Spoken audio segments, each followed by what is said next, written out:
Assalamualaikum warahmatullahi wabarakatuh. Waalaikumsalam. Sahabat Ekspedisi Iman, sekarang kita berada di air terjun Glota ya. Nah, saat ini kita akan diskusi aktual lagi kaitannya dengan zero mining, sudah dimiliki gitu. Nah ini Zat, di sebelah saya ini ada Ustaz Nizar, kemudian juga ada dengan Bang Ulia dari Medan. Nah, ini kita mau nanya-nanya Ustaz. Ini sekarang ini itu ada istilah wahabi lingkungan terhadap orang-orang yang ingin mengembalikan ekosistem alam dan melarang tambang yang tidak memperhatikan alam. Itu kira-kira bagaimana Ustaz? Ya, para sahabat Ekspedisi Iman, istilah wahabi lingkungan digulirkan kepada orang-orang yang berusaha untuk agar penambangan liar itu tidak diizinkan. Walaupun pun ada perizinan, penambangan itu tetap memperhatikan bagaimana bisa mengembalikan ekosistem lingkungan seperti semula agar tidak menimbulkan kemudaratan bagi masyarakat. Nah, ini lantas dikatakan sebagai wahabi lingkungan, yaitu orang-orang yang ingin mengembalikan ekosistem alam itu seperti semula ketika diciptakan oleh Allah SWT. Nah, padahal menurut mereka yang mengatakan wahabi lingkungan ini adalah tidak mungkin tidak ada penambangan sama sekali, dan makanya dikatakan zero mining itu nggak mungkin, dan orang yang ingin zero mining itu wahabi lingkungan. Nah, istilah wahabi lingkungan itu merujuk kepada wahabi terkait dengan fikih, terkait dengan akidah. Jadi wahabi itu kan golongan yang ingin memurnikan Islam secara radikal ya. Jadi kalau ada orang-orang yang ingin berziarah kubur wali-wali itu dikatakan wah ini bid'ah. Ada yang mengkhususkan untuk ziarah ke makam Rasulullah atau Masjid Nabawi, kemudian ke masjid mana? Masjidil Haram, ke Masjidil Aqsa, maka perjalanan khusus itu dikatakan bid'ah. Nah, itu wahabi. Sehingga ini diterapkan ke lingkungan seperti itu. Juga jika zero mining ini tidak ada, lantas bagaimana seharusnya penambangan ini dilakukan? Ya betul, zero mining pasti tidak ada, karena Allah menciptakan alam semesta, menciptakan hutan dan kekayaan alam itu untuk manusia, untuk dikelola manusia agar mendapatkan kemanfaatan bagi kehidupan manusia. Hanya saja pengelolaannya itu jangan didekati dengan pola pikir kapitalis.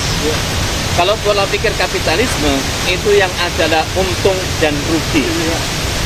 Kalau untung dan rugi ketika dibabat habis, digunduli, ditambang, itu meninggalkan dampak yang merusak bagi lingkungan. Misalnya limbah tiling, terus terjadi sumur besar pada penambangan emas, hutan gundul nggak dikembalikan lagi, tidak ada reboisasi, karena memang perusahaan swasta yang melakukan. Itu kalau mengembalikan ekosistem butuh dana lagi, maka keuntungan yang diperoleh sedikit jadinya. Nah, kalau Islam dikembalikan kepada kepemilikan umum, negara yang mengelola. Dan kalau negara yang mengelola, pola pikirnya bukan untung rugi, mengambil manfaat dari alam, tetapi juga menjaga agar alam tetap lestari.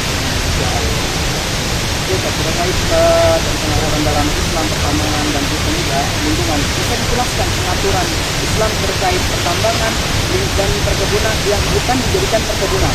Ya, jadi Islam itu adalah agama yang paripurna. Bahkan bisa dikatakan Islam adalah agama dan ideologi.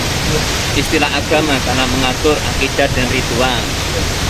Istilah ideologi karena mengatur masalah-masalah kehidupan, bidang politik, pemerintahan, ekonomi, peradilan, pendidikan, pertahanan keamanan, maka disebut sebagai ideologi. Bisa memberikan solusi bagi setiap persoalan hidup manusia, termasuk pertambangan. Maka dalam Islam, sumber daya alam itu ada 3 yang merupakan kepemilikan umum. Api, sumber-sumber energi, minyak bumi, gas alam, lantas padang gembalaan, hutan, ya, dan kekayaan alam yang dikandung oleh hutan itu. Yang ketiga adalah air, yaitu sungai, lautan, dan kekayaan alam dikandung oleh lautan itu milik bersama rakyat, milik bersama rakyat. Maka yang berhak mengelola hanya satu pihak, yaitu negara. negara dalam mengelolanya itu akan memetakan kalau hutan, mana hutan yang primer, mana hutan lindung di tata kelolanya, tata ruangnya itu jelas. Ini hutan lindung, hutan primer, tidak akan dilakukan penebangan, tidak akan dilakukan penambangan. Sedangkan kalau hutan-hutan yang lain yang sekiranya itu ketika ditambang, ditebang itu tidak memberikan efek kemudorotan, maka akan dilakukan untuk memberikan manfaat. Tapi pola pikirnya adalah tetap menjaga lingkungan. Setelah ditebang, setelah ditambang, itu ekosistemnya dikembalikan lagi. Karena negara punya tanggung jawab untuk menyejahterakan rakyat, bukan memudorotkan rakyat. Nah, menyejahterakan rakyat tidak hanya memberikan kemanfaatan secara ekonomi, tapi juga lingkungan hidup rakyat. Lantas ekosistemnya, udaranya terjaga, sehingga tidak ada kerusakan atau bencana ekologi. Masya Allah, tabarakallah. Itulah sobat Ekspedisi Iman, penjelasan kaitannya dengan istilah-istilah yang berkembang sekarang. Semoga bermanfaat bagi kita semua.